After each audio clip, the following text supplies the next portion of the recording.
There we go. All right. So I'd like to get started with my scripture for today. Again, thank you all for joining me. One of the scriptures that I resonate with as I was really and truly kind of looking into the word to find out more about what God, talked about, what he said about us being one unit and working together. And so I came across Deuteronomy 10:17. And it says, "For the Lord your God is the God of gods and the Lord of lords, the great, the mighty, and the awesome God who does not show partiality." And I thought that this was very fitting simply because when we talk about racism, a lot of the times we're talking about how races are treated, differently. And so from this scripture, I get that God really does not favor partiality. He really favors us all being on the same page and all of us having equity. So I wanted to share that. Some disclaimers. I am definitely nervous talking about this topic because it's not really an area of expertise for me.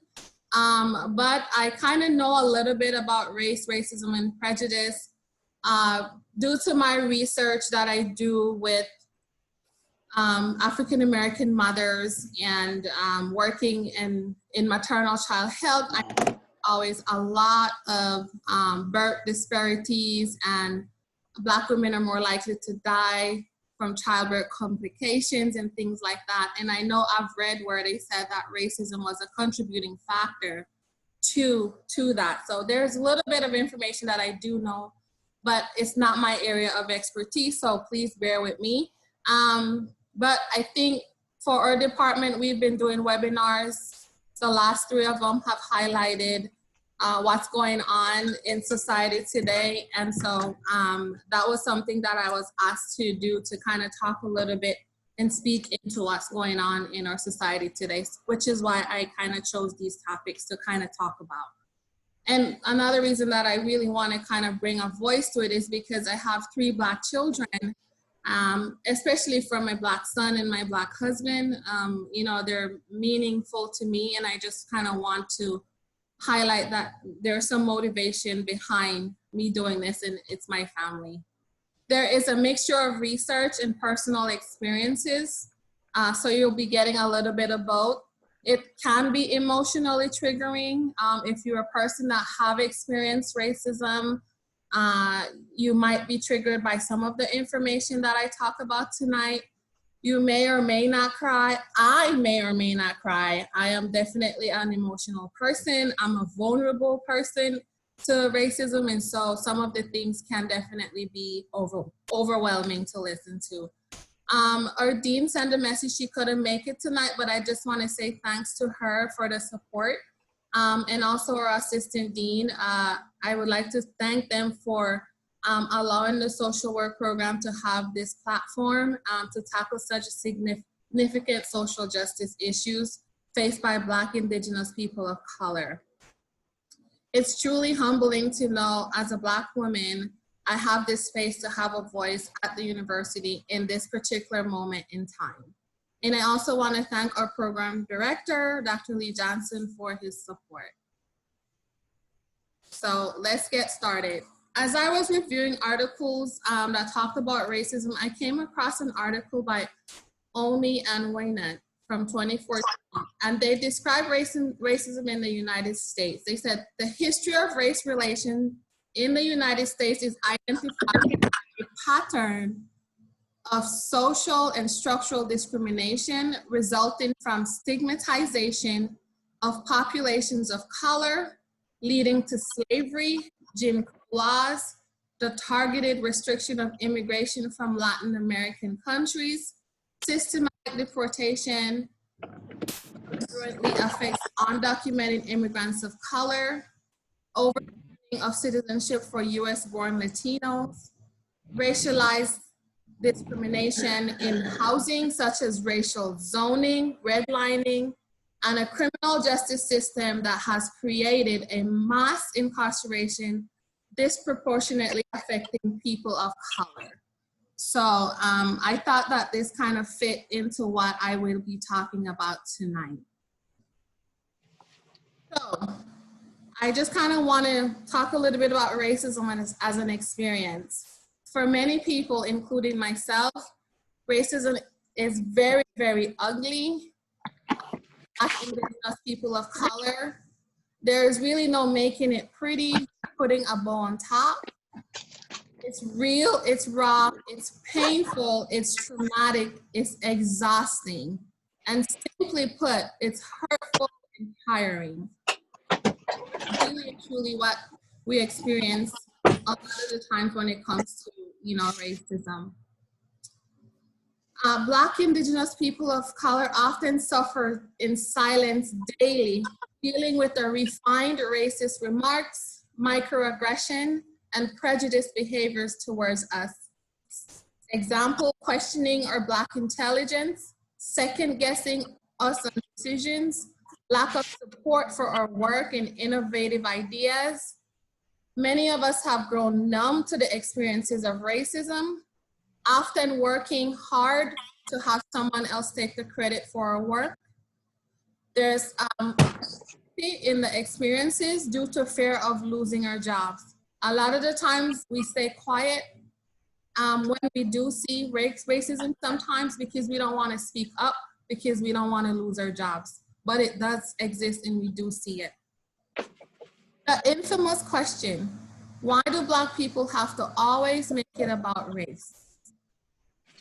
Newsflash, we do not make it about race. The truth is other people make it about our race. And it's really, really disheartening, but the first thing that people see whenever we walk into the room is skin color. Whether we want them to see it, that's what they see. So we're always constantly being judged, and it's just based on what our skin color look like. Perfect example, one day when I went to go pick up my medication from the pharmacy, I won't say where, before I even got to the counter, the lady started looking at me. She kind of, the pharmacy tech, she looked me up and down, and it was almost as if she was just judging me. And you can feel when someone judges you just by looking at you. And it was really, really like, wow, okay, I'm doing something wrong. I had my baby in a stroller and had my two little girls next to me. And when I walked up to the counter, she said, can I have your Medicaid card? And she just assumed that just by what I look like and me having a baby in a stroller, being a Black woman with two little kids, that I was on welfare or I had Medicaid. And I'm like, no, here's my private insurance card. And I could see where she was like, she knew then that, oh my God, I completely judged this person based on what she looked like. And I could see where it was like, whoa, she didn't know. I don't think she probably knew what she was doing, but it was hurtful to me. But I also got a chance to experience what it's like to just be judged just by having my three kids with me and being a Black woman. People just automatically assume that I'm a welfare recipient. And so the judgment comes, it just comes just by our skin color. So moving into systematic racism. Systematic racism includes the policies and practices entrenched in established institutions which result in the exclusion or promotion of designated groups. It differs from overt discrimination in that no individual intent is necessary. So it manifests itself in two ways. There's institutional and there's structural. And institutional racism is racial discrimination that derives from individuals carrying out the directives of others who are prejudiced or of a prejudiced society or group. And then structural racism is the inequalities rooted in the system-wide operations of a society that excludes substantial numbers of members of particular group from significant participation in a social institution. So that's like, you know, you have an organization and you purposely exclude people of color when you're making decisions and policies because you just don't want their voices included. So that's really what they mean when they talk about structural racism. And institutionally, you just discriminate really from a particular group, or you just don't, I guess, allow a particular group to be a part of the bigger entity. Dr. Flores-Carter, really quick, if you could go over where it says participants, if you could click it and just click mute all. I want to be sure this is outstanding, the information that's being presented. Okay. And there's a little disturbance. Okay. All right. Sorry. You guys can hear me though, right?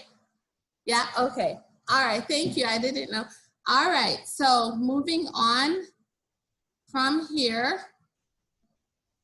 When I look at systemic racism, I look at it in different areas. And the first area I wanted to start was executive leadership. And what that is, if you are in the executive leadership in your organization, and when you look around in your executive meetings, it's only one dominant race that's making the decision. And that can definitely be where there's a systemic racist structure within that dynamic. If we look at a federal government right now, there's only one Black person of color on the cabinet, and that's Ben Carson. And so that says a lot. It just pretty much says that the people that are making the policies, they probably have minor consideration of people of color because they don't have a diverse executive leadership kind of board.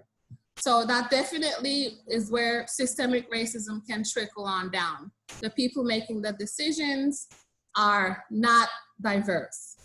And then when it comes to income, white people make more money than Black people. Even if they have the same level of education, they still make more money than someone who's Black. There's a significant wealth gap.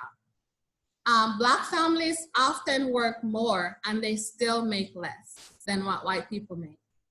They're more likely to be unemployed and more likely to be underemployed. Black people don't nearly invest as much as white people do because they lack the collateral. Now, when we move on to looking at equity in the wealth gap, even though we were emancipated and slavery was abolished, Black people were really never given any foundation. So they were never given land or money or resources to start on their own. And so it really created a situation where white people always had and Black people always was trying to get. And they created a lot of barriers to Black people getting what they needed to really and truly build that foundation, which really created equity in wealth gap, a significant inequity in the wealth gap. And then we talk about, okay, so they are free, they are now, you know, they're allowed to go and have their own. So when they did try to go on and have their own, we have a situation where Black people, they lived in Tulsa, Oklahoma. I think this was where they had Black Wall Street. They had their very own businesses, their own churches, their own hair salon, their own schools, their own clothing stores. They even had their own railway system. And so they were really trying to build their own economy. And then one incident happened. The incident was between a young white girl and a young Black boy. It was alleged that the Black boy raped the white girl, which was never confirmed because the girl never came forward to say, yes, he really did it.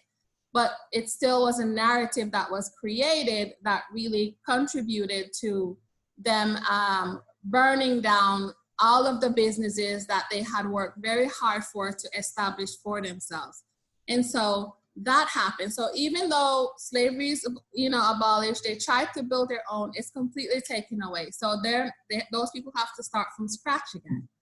And then we have another time when they tried to do the same thing in New York. I don't know, you guys are probably all familiar with Central Park, but there was a part of Central Park called Seneca Village that really was consisted of predominantly African Americans in the 1820s through the 1850s. And so it was really, you know, educated Black families. They owned their own business, they had good jobs, and they were really and truly trying to, you know, make ends meet and do what they had to do and have their own community again. And once again, you know, the white community came together and they wanted to have a park. And so they started to look for places in Manhattan where they could have their own park.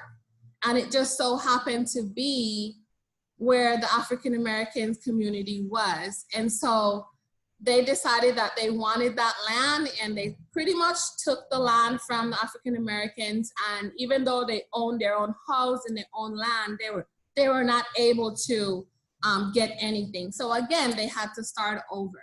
So I always wonder, like, if these people would have really been allowed to continue that foundation, if the equity in wealth would be this significant, or if it would be different today, if we would have a little bit more, because our communities would have thrived more, the families would have been able to build upon what they had. But since they had something and it was completely taken away or destroyed, then they really always had to keep starting over from scratch and just keep on trying to hold on and keep on trying to build on nothing, pretty much. And so how do you build wealth doing that? You really can't, if every time you try, it's taken away. And another way that systemic racism kind of peeks its head in was through the bank lending practices. Oftentimes it was off limits to Black, Indigenous people of color. There were redlining where they would, you know, separate the Black neighborhoods from the white neighborhoods. As I was doing my research, I found it interesting to know that they said that this practice was still in place up until 2015. They still found it in place. So I'm wondering if it probably still is being practiced.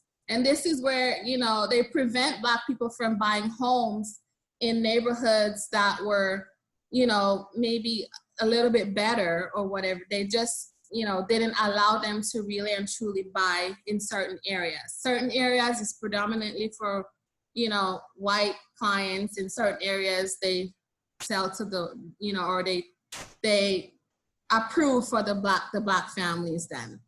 Oftentimes when they did get approved for those mortgages, they paid more money down. So they had to give what it was called a secure equity. So if the banks did approve them, they would ask for more money down, which was completely unfair. So they would pay higher mortgage, and they also had harsher agreements that was attached to it. Their home was also less valuable than a home of a white person. Their homes were always in low-income areas where there's more liquor stores, more fast food places, less health food access. And so really and truly, you can see the disparities in the types of properties that Blacks and whites would be able to get.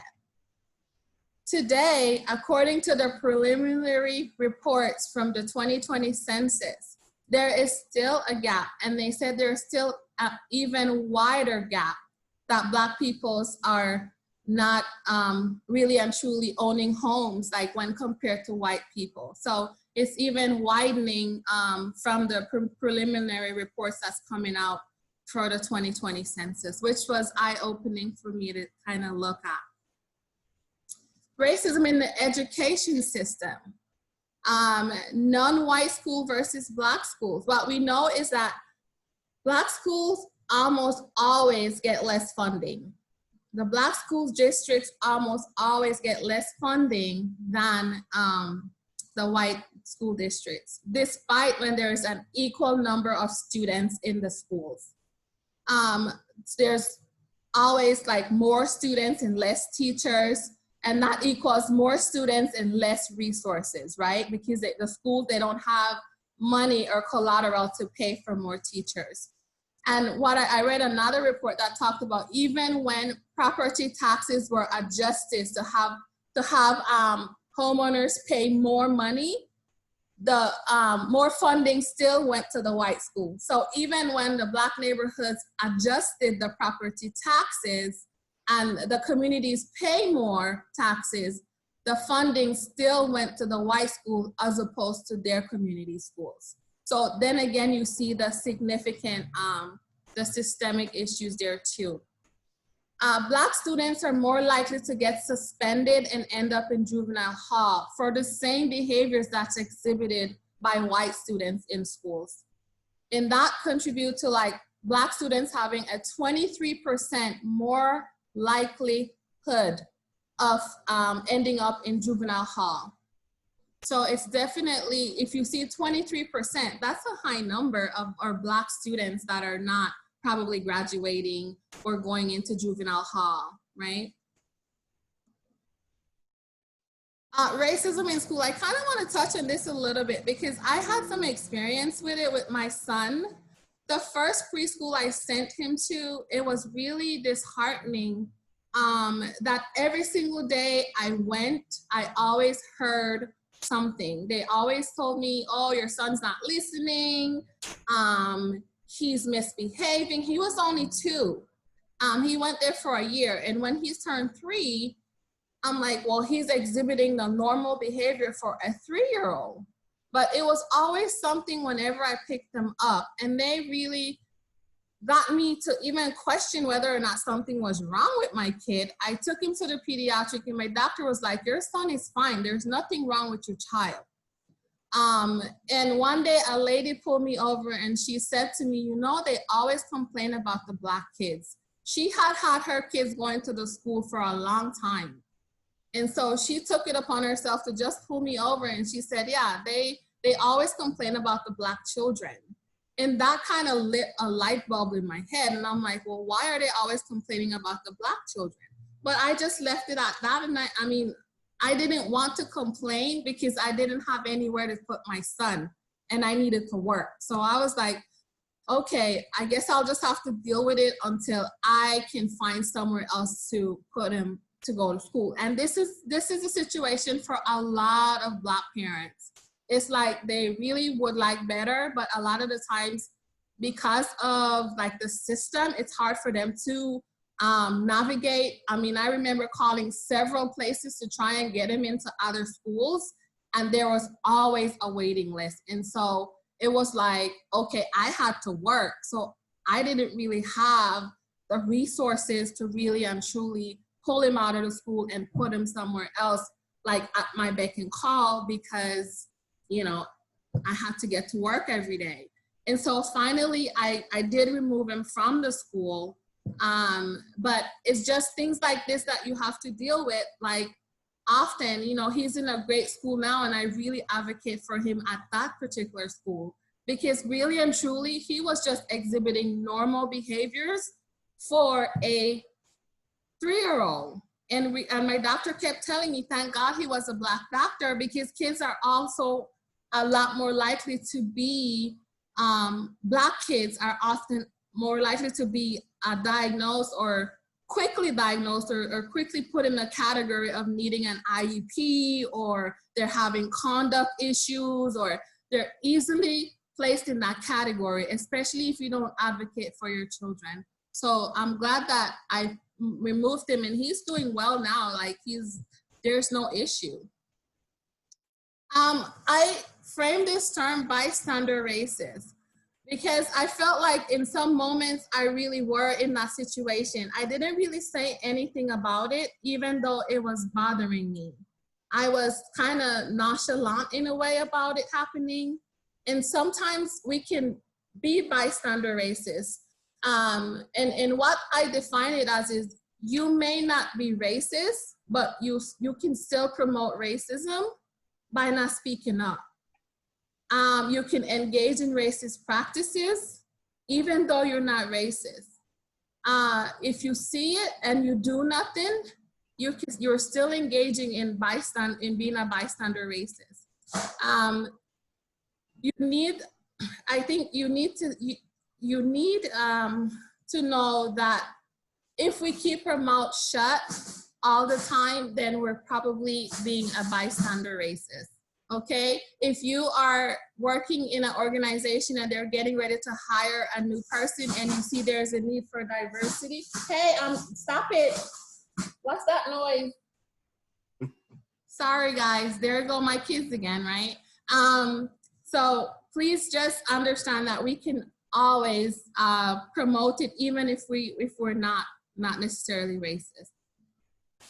We have just another request, Dr. Flores-Carter. This is outstanding, and thank you so much for you giving us some really good stuff. This is amazing. If you can go up to slideshow at the top and just start the slideshow from the current slide. I just want to make sure that the slide is big enough for our view. Okay. As we're going through it, I just just from current slide, yeah, will be good. Okay, sorry, I didn't know, because I'm seeing it big on my screen. So yeah, I know you were seeing the presenter view, but this is way better so that for the video and just for all of us, because trying to copy some notes here. Thank you. Go ahead. Okay, so I have a question that I wanted to ask you guys, and you can kind of, I'll stop share after this, but how may you have been complicit in unconsciously promoting the culture of racism?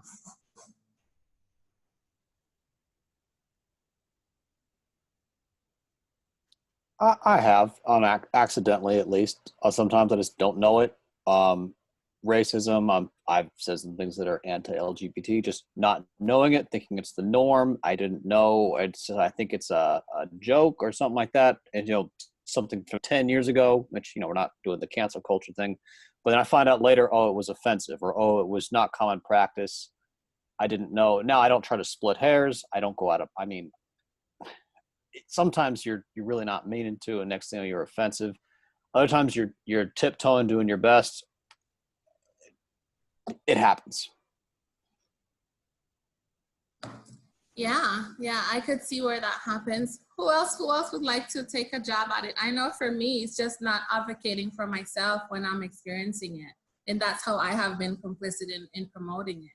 If it's happening to me and I don't say anything about it, I'm really just advancing, because someone else is going to come and experience it too. I agree. I think I have to echo on, with you, Dr. Flores-Carter. Mm-hmm. Oftentimes, we want to advocate for ourselves, but the fear of being retaliated because of our own actions, stop us from doing that, which is very common among people of color. And sometimes we become part of the problem, which, that's the way it is. But that, we can't have that happen. We need to move forward. We need to do something about that. Yes, this is Novella. I experience it a lot. I work in corporate white America. There have been many times where I was more than qualified for positions where my white coworker ended up with that position with a small apology. I've been in instances where we're in a virtual training, and I'm asking a question, and I'll get an instant message from my boss telling me to stop asking questions. Then it ended up having to affect one of my reviews one time, where historically, and I work for a major healthcare corporation. I negotiate their contracts, and I had always received 4s. And then that same year of asking questions, I ended up with a 3. And I said, well, why did I get a 3? And he goes, well, you asked too many questions during the training calls. And I said, but that's what a training call is for. And so if it's not meant for interaction, then it should have just been a presentation, a PowerPoint or something like that. And in retrospect, And in hindsight, I wish I would have done something more besides saying that, well, maybe the discussion should have been with the trainer and not with me. But I think that led to my lower score. So to your point, Dr. Flores-Carter, you run that risk of standing up from yourself, and then you're paying the consequence, especially when you're just one voice out of many. I work in a department of 100. There's only two. I'm the only Black manager, and out of a whole department of 100, and everyone else is more so entry level employees. I think for me, Dr. Flores-Carter, this is Brianna from your diversity class. When we were having our discussion a few weeks ago, and you had us break into small groups, you asked us this question, and it was actually probably my favorite conversation and discussion I've had in my master's classes up to this point. But one thing I realized in that conversation, and maybe not even realized, but so much got to discuss, which I was really nervous to share those things. But I think one way I've been complicit is almost in the naiveness I've had of racism, because I grew up in a neighborhood where my neighbors were Black. I was around that and of people of different cultures. So to me, I never saw it as an issue because I couldn't comprehend it as an issue. I couldn't see how people could look at somebody and think poorly or treat them differently and things like that. And so I think because it was a hard thing to comprehend, and I tend to be someone who, like, if I knew somebody was hurting, I would hurt too. So I think it was easier growing up to kind of avoid the realness of racism. And so as I've gotten older, and especially coming into this field and studying sociology in undergrad, kind of just facing that more head on and getting to see in my own life how I become complicit, not because I'm not supporting or anything like that, but just in a sense that I've allowed my fear and naiveness keep me from standing up in a way to make a difference, if that makes sense. It does make sense. It really does. So, yeah, so it's, you know, in many ways, we really contribute to the issue when we don't speak up. So I'm hoping that, you know, we all learn to just recognize when it's happening. I think people need to be educated around that, recognizing when it is happening.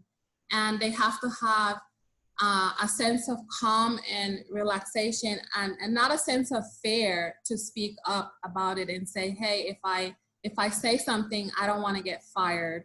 Or if I say something, I don't want my kids to get kicked out. Or you don't want to have anything bad happen to you, or you get retaliated against. Oh, we won't hire you again, or we won't, you know, give you a raise or give you that promotion, right? And so a lot of the times that's why we remain complicit, because we fear that that's going to be what's going to happen.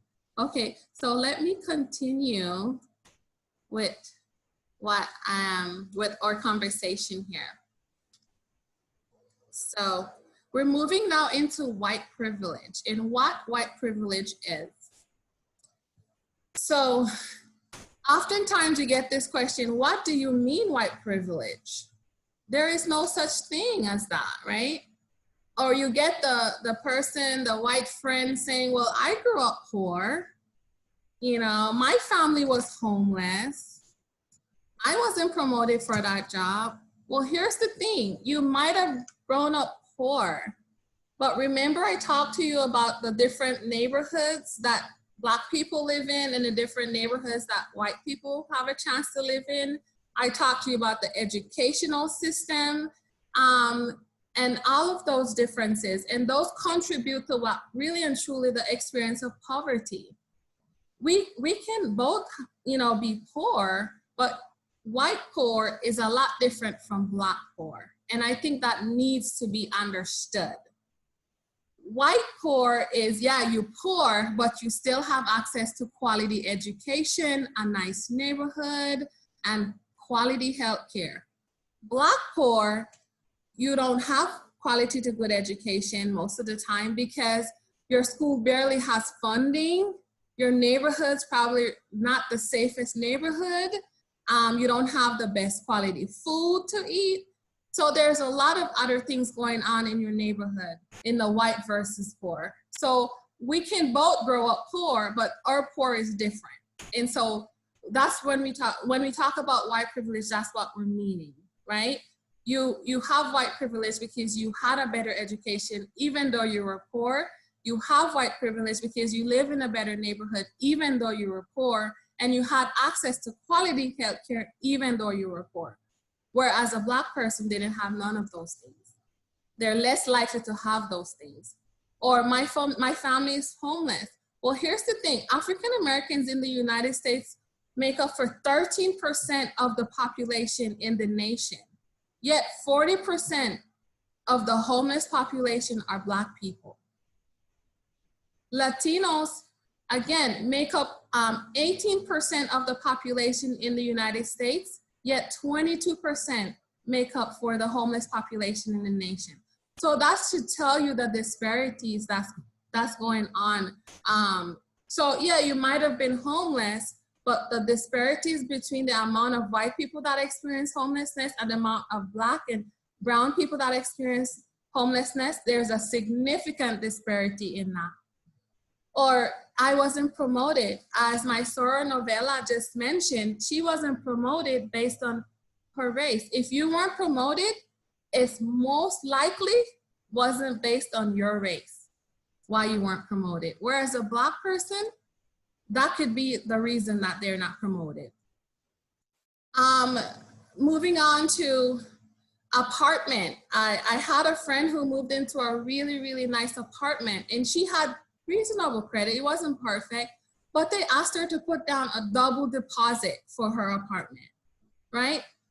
If you're not being asked when you move into a place, a nice place, to put down an extra deposit, you have what is called white privilege, right? Walking and running in your neighborhood without being harassed, as you can see, Trayvon Martin got killed just by doing that. You know, Ahmaud Arbery just got killed just walking, you know, running in his neighborhood. So things like that happen to people all the time, Black people all the time. So your privilege is that these things are not happening to you. And so that's why we say white privilege. Driving your fancy car. My husband just got pulled over the other day. He drives a really nice car. They pulled him over. Oh, you're fitting the description of a suspect. Or, you know, they'll pull him over. I had him cut his, he used to have really long locks. I had him cut it because I felt like they constantly pulled him over and they constantly profiled him. And I felt, well, maybe it's because you have the locks on your head, because there's a negative stigma related to people who have dreadlocks, you know? And so, even though it shouldn't be, there is one for Black men. And so I had him cut it. He still haven't forgiven me, but I told him I need you to look more professional, right? And so those are the things that we have to constantly try to come up with protective factors to keep our family safe from, you know, getting hurt, right?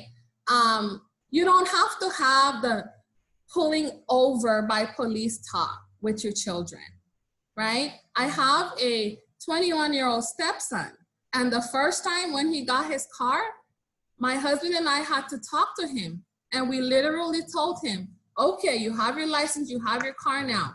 If the police ever pulled you over, and we demonstrated what he needed to do. We told him, you stick both of your hands out of the car window, and you do not move it until they walk up to the window and give you instructions on what you need to do. And even then, you need to make sure that you are very, very careful with how you move, because we don't want them to think you have a weapon on you, right? So it's things like that, that's white privilege. If you have a white son, do you have to have the pullover by police talk with your white son, right? Not being hated because of your skin color. People not believing in your intelligence or questioning why you got into the university that you got into, right? So you don't get those questions. You're fine. Like, people accept, oh, you deserve it. You didn't get into school because of affirmative action. You got into school because you really deserve to be here. And we see with the USC scandal, that's not always the truth, right? Not having to deal with microaggressions. You don't have to deal with microaggressions. What's microaggression? Well, it's usually sometimes people assuming that you're being aggressive if you are speaking up for yourself, or if you are addressing a situation, they might find you difficult, right? As Novella mentioned, her supervisor tried to tell her to be quiet. Like, we don't want you speaking up. No, don't speak up, right? And so when you do, they look at it as something negative, and they make the narrative that, oh, this is a difficult person because they're speaking up. So they create the narrative around you being aggressive, or you being, difficult to work with. So that's pretty much what microaggression is. Or being patronizing, right? Saying things like, oh, you're so lucky for that opportunity. You're so lucky to win that award. Oh, you're so lucky to get that recognition. The truth is not luck. It's that the Black person worked very, very hard to get that. They worked hard to be able to achieve what they achieved. It's not luck. They really, really put in the work, sometimes twice as hard as someone who is white, right? So we want to recognize that dynamic. And then the saviorism complex.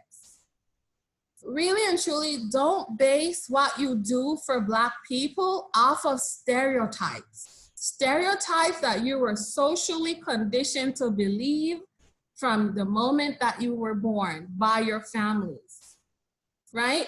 There's a lot of that going on where, oh, you have to go and save the Black communities in save the Black children in the Crenshaw district or South Central LA. Really and truly, Black people, they don't need saving. What they want is respect, equity, and equality in the resources and support, so that we can elevate ourselves, elevate our communities, and have the opportunities just as much as white people do. And that's truly what we really, really want. Moving on to historical mistrust. A lot of the times you hear, oh, Black people don't trust, why they don't trust us, or why they don't want to do this, or why they don't want to do that. Well, as I was doing my research, I came across Francis Galton, who really pioneered the eugenics movement. And so we have historical trauma that's really and truly rooted in the experiences that we have in life.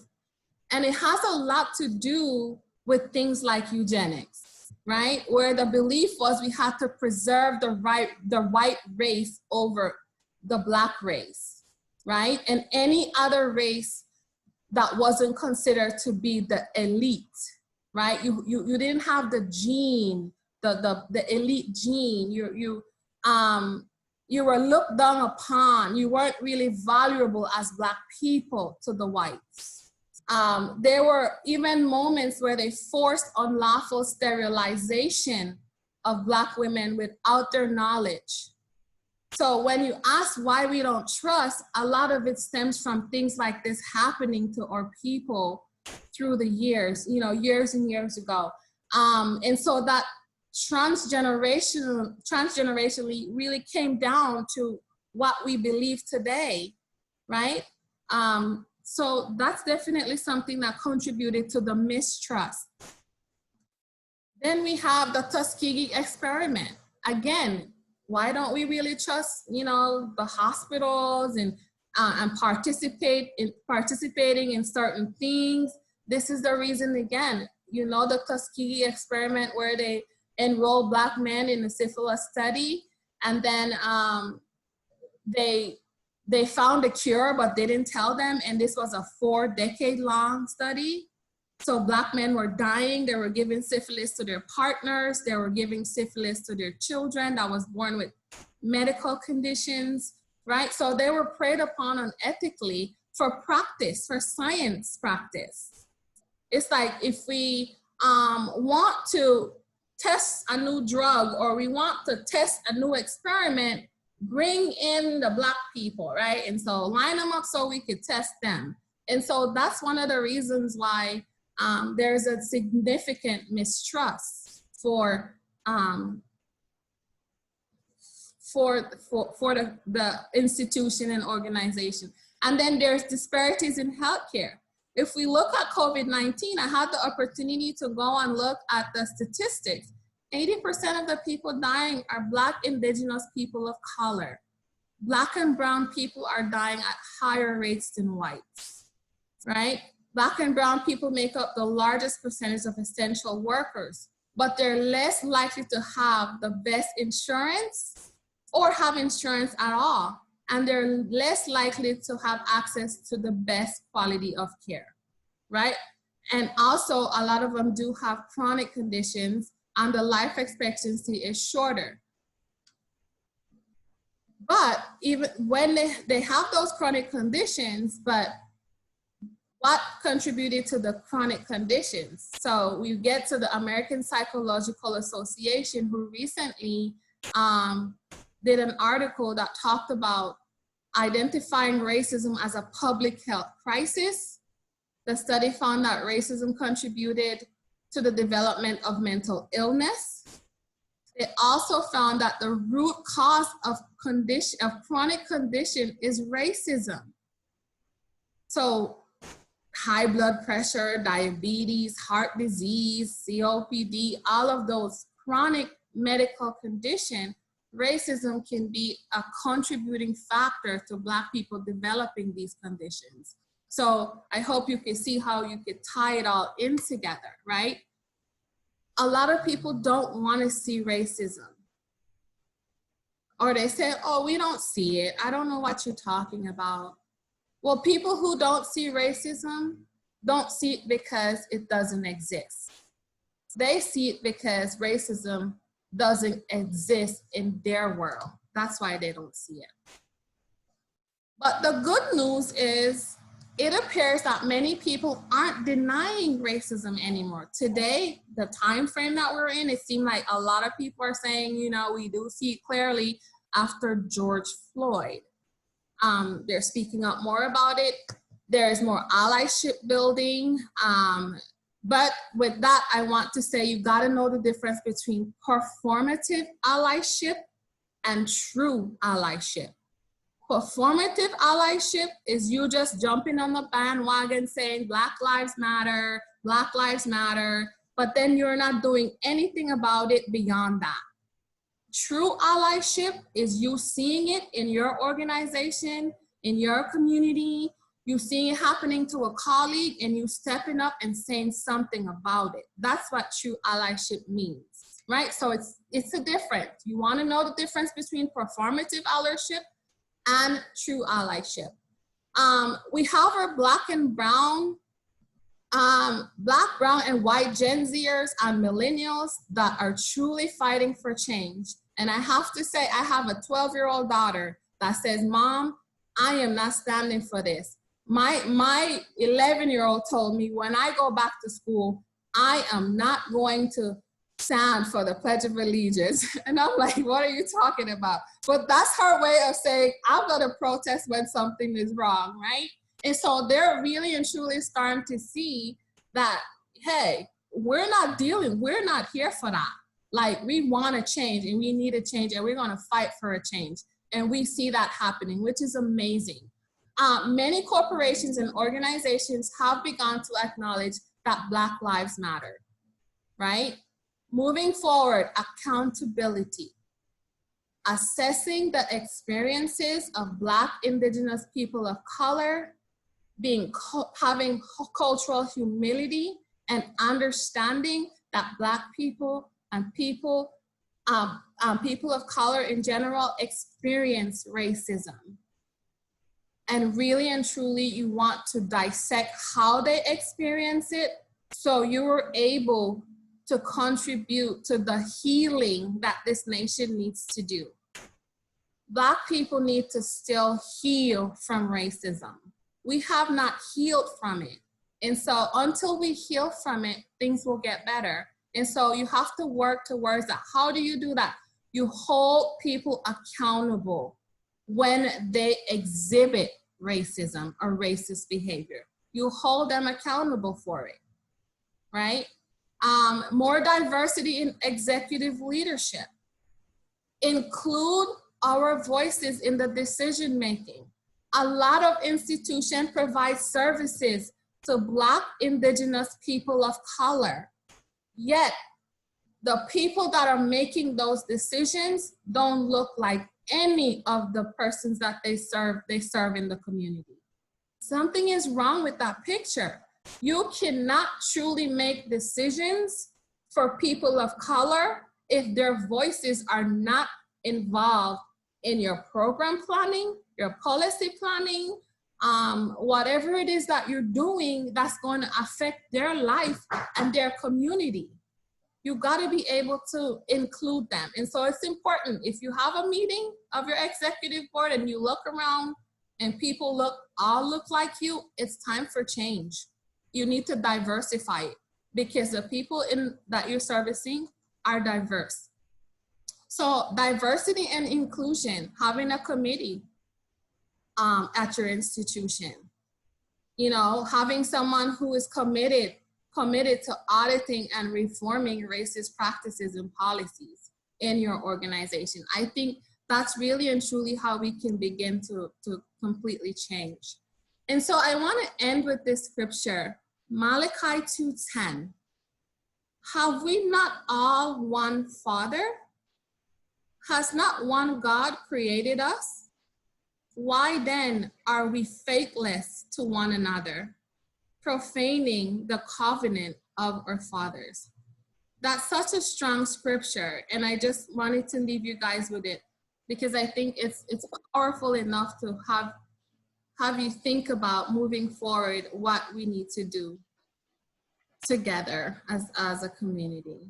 So these are the references. I really did do my work. As you can see, I have 3 pages of references. So it wasn't just put together. I really studied this to get it right.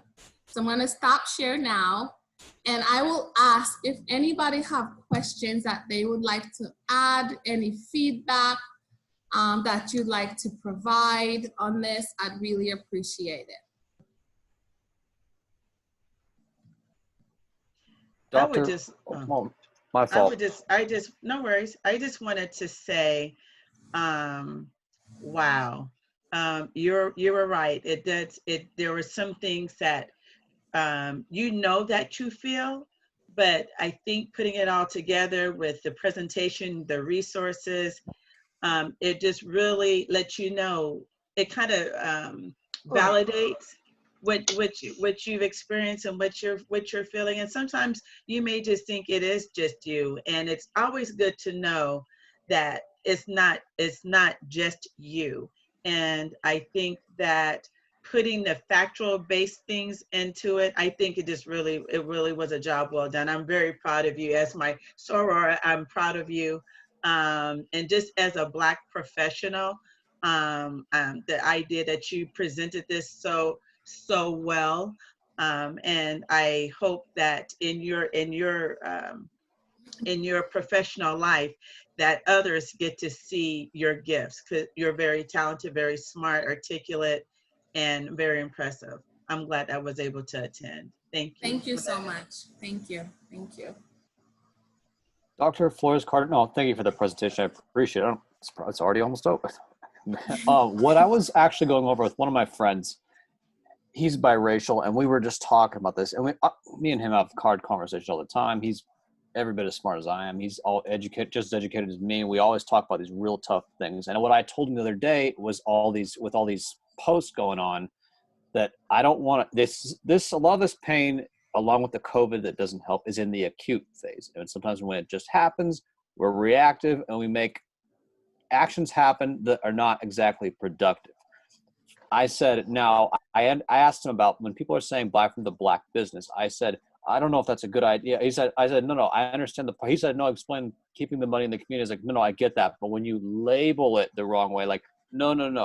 Now you just made a secondary problem of you made segregation. It's the business. I don't like some of those things. Like some of those things, like they mean well, they have good intentions, but they create a secondary issue.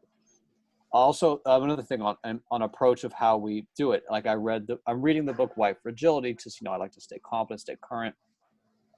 I've seen some of it. Now I see what they're saying, but a lot of the approach with it, I don't like it because it's a little bit inflammatory in the regards of how you're saying, oh, if somebody disagrees with some issue, obviously, oh, that's white fragility. It's like, I don't think that's the best way to put it, versus it, because it feels like you're gaslighting them. And then it's like, no, I'm not being fragile. I'm trying to explain my side. And then next thing you know, it makes fracture and makes more problems. And I don't like some of the approaches. I like the approaches of like more so prison reform, school reform. I have a more libertarian approach, but I think a lot of those ones, the exact same time where you show this, we make cultural change with showing that you're wasting energy and you're wasting money on this. No need to do it. Or just say the hair law. We had that tough conversation today in class, and we just showed, oh, hey, here's the problem. They're discriminating against someone's hair. It's something they can't help. It literally costs no money or energy to implement that change. You see where I'm going with this? It's a positive change in that sense. Yeah. Ashley, I saw you had your hand up. I did. So I just wanted to touch a little bit on what Cyrus was saying about like causing this fracture, right? With being maybe too harsh on how you address white fragility. And I think it's important to acknowledge that it's okay to be uncomfortable, and it's okay to disagree, but if your disagreement comes from a place of maybe you're not even aware that that your white privilege is being challenged, I think that's where white fragility is coming from. Because I recently had a conversation with somebody who was challenging me on my perspective of white privilege. And I know that I have white privileges from the time I wake up to the time I go to bed, and I'll use examples of when I walk into a grocery store, from beginning to end of the aisle is dedicated to my skin and hair type. That is a form of white privilege, so it comes in very subtle forms, and for somebody who is white can be very subtle and missed. And I think that anytime that we try to speak up and acknowledge these things, it's easy to get lost in the fracturing component. Yes. Right? Well, Ashley, what I'm saying, go ahead. Well, I know exactly what you're talking about, but here is what I was saying. What my point is that when we take the wrong approach, we silence the other group on the reverse end. There's other words that I'm not going to get into, but when that other group feels silent again later, the problem is that so I can leave. the problem is that how should I say this? We make that silenced part, and that's kind of how we got 2016 Trump. You see where I'm talking about with that in a way? If that makes sense. So we want to make sure we have the right approach. All right. Anyone else care to share their thoughts? Hi, Dr. Carter Flores. Hi. So I've been in your presentations for the PMADs. So just again, awesome speaker, awesome presentation. Yeah, it was just, I wish we could just bottle this and send it to everyone. You did such an awesome job. I'm a licensed clinical social worker. And so for a Black Infant Health Program, so we're dealing a lot with different issues and talking with our women and stuff. So certainly getting them to a point where to know of their history. So unfortunately, we've forgotten our history and we don't talk enough about it. And so I think we hold others responsible for learning, where we also need to learn ourselves. So I'm grateful for all that you shared. And we also have a daughter that attends CBU, and I hope that she will be part of the race relations committee that CBU sent out saying that they're gonna, that they're gonna start. So I hope that she'll let her voice also be heard, because she's extremely powerful. But I just wanted to thank you. And again, you just did an awesome job. So thank you. Thank you so much. Thank you. Okay, guys. Can I just say one more thing? I just want to say, Go Dr. ahead. Carter, you did an amazing job. And I think it's important for me to share that in everything that's going on right now, for me, it's important for me to acknowledge that right now is my place to sit down and listen. It is now my place to hear, where others who have been silenced for so long by systems, by people, by society, that it's time for me to listen to their needs and what they need. And I think that that's important for a lot of us, is to acknowledge that it's time for others to start sharing their truth and their experiences, and for us to be open-minded and willing to hear that and show some empathy. You know, in the last scripture that you shared, that was spot on. We are all from the same Father, but not all children have been treated equally. And so right now is my time to listen. And when time is, in the workplace, trust and believe I speak up. Great. Thank you, Ashley. Anyone else care to share? I know that we went over the hour a little bit, but I really think that we had a rich presentation, and so I'm open to hearing your voice. So if anyone else wants to share anything, let me know. If not, you guys are welcome to say goodbye. Dr. Flores-Carter. Hi, Jasmine. Hi, thank you so much for this presentation. It's amazing to, just be able to come back and join as an alumni. It's very enriching. I've been having a hard time with this because it's put me in a position where I shared a little bit about this in the previous Zoom meeting with Dr. Mexico and Dr. Brown.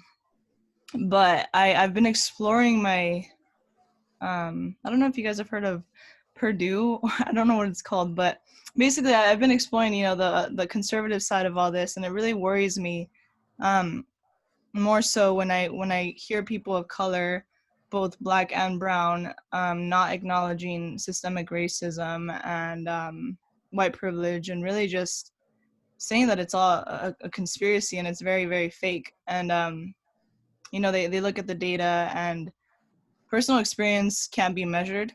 I think, I'm not sure, but that would be my assumption. So my question is, what is, I don't know, how can we just approach those situations? It really baffles me that, some people, especially of color, don't see the privilege, or what are your thoughts on that? I think it's always important for us to know that we all have privilege, because I have privilege. Mm-hmm. I am Black, but I'm a Black Caribbean. And that gives me a lot of privilege in the United States, because the moment that people hear my accent, they're like, oh my God, you have an accent. And so that breaks down a barrier immediately, if there's one, because they realize, oh, you're not an African American. It is way harder for my African American sisters than it is for me as a Caribbean Black person. And I have seen that privilege over and over, where, one of the reasons that I immerse myself with my African American colleagues is because I really want to be able to help and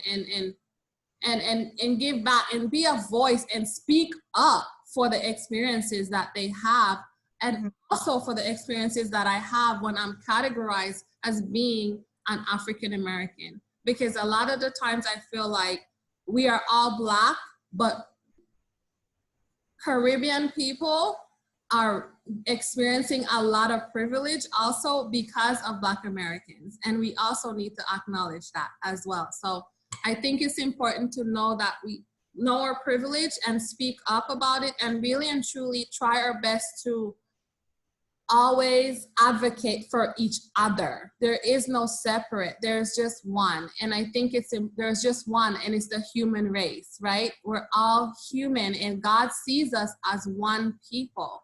And so he's not a partial God where he only prefers this group over another. He prefers all of us. And so I think that's the message that we really need to send across when we talk about racism, when we talk about the privilege that we experience. I should not experience better privilege than my Black sister, right? Mm-hmm. My white sister should not have the opportunity to experience better privilege than me. We should all experience it together. And so that's really and truly what the message should be. Thank you, Doctor. You're welcome. Okay. So I don't know if anybody else have anything else they want to share, but Teresa, did you have something? I don't know. Did you have something to say, Teresa? I saw you. I don't know if you did. No, I don't have anything to say. I was talking to someone, sorry. All right. Dr. Flores-Carter, do you think we can get a presentation? I mean, obviously not this semester. I think we're almost done here, but I don't hear of prison reform talked about as much, and that is one where a lot of the laws that they're woven, they're woven like the crack and cocaine one, kind of woven in this roundabout way where it will affect people of color. I mean, you can argue it doesn't, but in spirit it can, and I mean, they proved it pretty much. I think that is the issue that can get tackled, and everybody, I mean, like I was saying before, we need less energy, less money, everybody's happy. And it's one where you can get a lot of people on board because it affects not just Black people, it affects, just poor people in general more so, I would say. So I think that's a huge topic that can help out, put more fathers in houses and all around goodness and greatness in general. And, because we have a problem with the prison industrial complex. That is another one.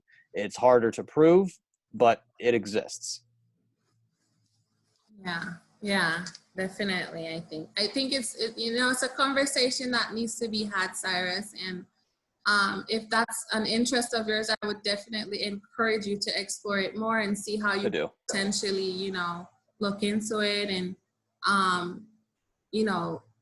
advocate for change in some kind of way through your particular area and, through your work. Yeah, it's a long game approach. All right. If there's nobody else that have anything else to say, we can definitely say goodbye. I'll stay behind just for anybody that might have any particular question, anything. Okay. Good night, guys. Bye. Thank you. You're welcome.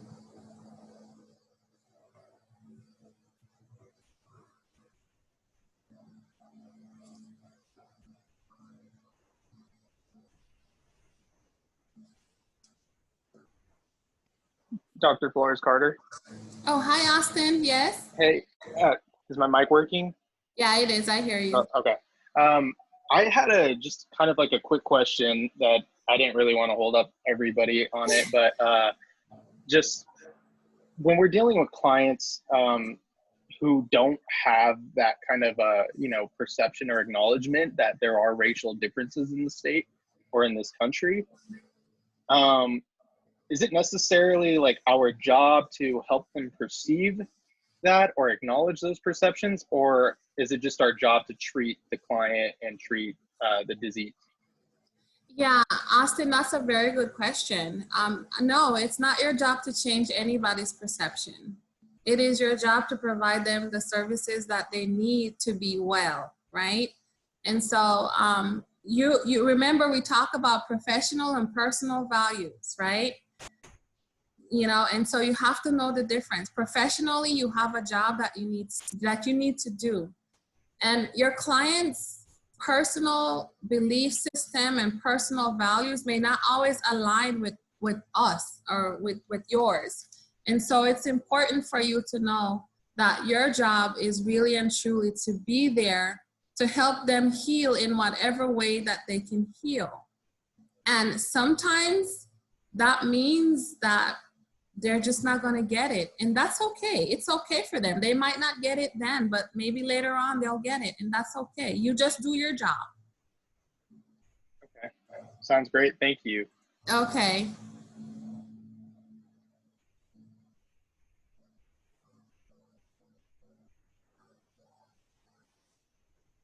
Any other questions? I see a couple people hanging around.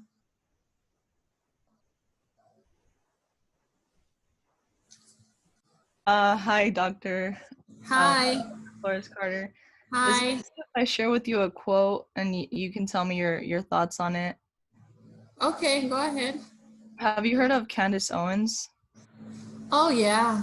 I've heard of her. Yeah, right? Yeah, I've heard of Candace Owens. I've recently came across something, and again, this has been, I don't know, like just really surprising to hear, from people of color and Black individuals. But I'm going to share with you this quote, and you can tell me what you think about it. She said, phrases like white privilege are just a modern twist on white supremacist ideology. Asking me to believe in white privilege means asking me to accept Black inferiority. To look at a white person and recognize that I am less than them in this world, how about no? I think that's Candace Owens' opinion of what she sees as, racism, but it's not mine, and it's not the majority of Black people who experience it on a daily basis. That's just her opinion. I don't agree with her opinion. Right. There's a deeper reason why she is pushing that agenda. Candace Owens is a personality. Yeah. So maybe that's going to get her more likes on Instagram and Twitter. So, people do things for different reasons, but that's just her opinion. Yeah, it just worries me. It's getting to people, my brothers and sisters in Christ close to me, and I don't know what to make of it sometimes, so. Yeah, I know, but Jasmine, I think you just need to concentrate on your healing and doing what you do best, which is advocate for social injustice with people in your community. And I think you're doing a good job at that, and people will see that, right? Yeah. Yeah. Okay. Well, thank you again. I really appreciate it. You're welcome. All right. Good night. Good night.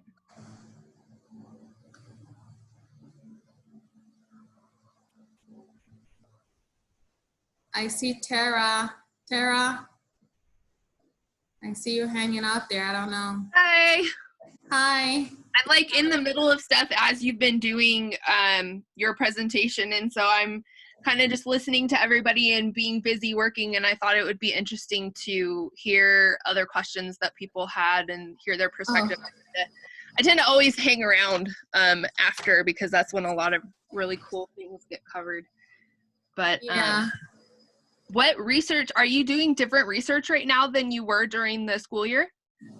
I actually just wrapped the research with the University of Illinois, and we're going to be writing up the paper within the next couple of years to publish. And I am actually in the middle of doing another research with San Bernardino County First 5, where we're looking at improving the maternal mental health systems within our county. So that's supposed to, right now I'm working on the proposal to submit it to the IRB, which I'm hoping to get done by Friday, and submitting it to the different hospital IRBs that we're going to be working with in the community. Yeah, that's awesome. And I love when we were in your class, how you tie that into our class, because it makes research for at least for me, like all of the data collection and everything that's involved with that is so difficult. It's definitely not my strong suit. So when you share what you're doing and what you've done in real time, it's really, really beneficial when we're in that research class. Actually, I don't think, did I have you for research? I don't remember. You had me for social research. Oh, there we go. Yeah. And then you had someone else, I think Dr. Ellis or Dr. Lindsay for your capstone. Yeah, the capstone, that's where I wish that we would have had more, like if I had you for that class, then that would have, you could have shared specifically all the different research that you've done. I don't know if you did that in your class, but I think you did, because I spoke to other people that had you, and I was kind of like cheating off of the information that you were giving in their class, and I'd be like, okay, what did she talk about today? How does that apply to what we're doing? So it's really, really helpful. Okay. Well, thank you, Tara. You're welcome. Have a good one. Stay safe. Bye. Bye. Dr. Flores-Carter, do you happen to know any data websites or anywhere where we can find research for institutional racism, systemic racism? You can go to the PEW.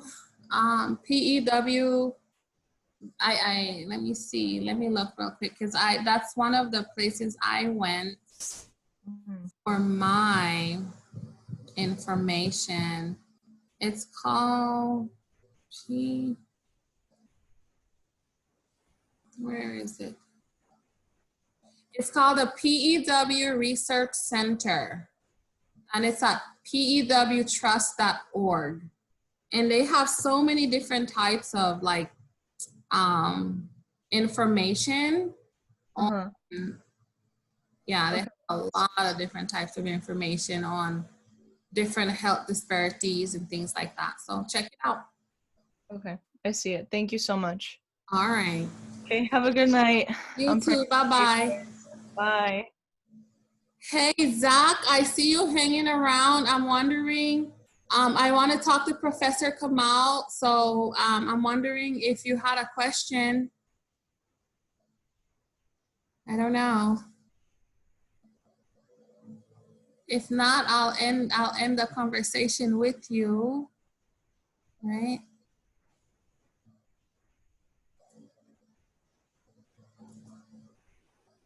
Hey, Michelle. Hey. How did it go? I think you did a really good job, Kendra. You think? You didn't cry. I was so nervous. No, you did well. Oh. You did well. Okay. By the way, Did I address some good points, you think? Yeah, you covered pretty comprehensive. Okay.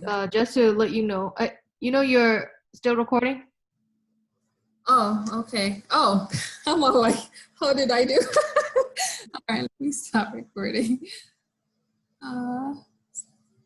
Stop.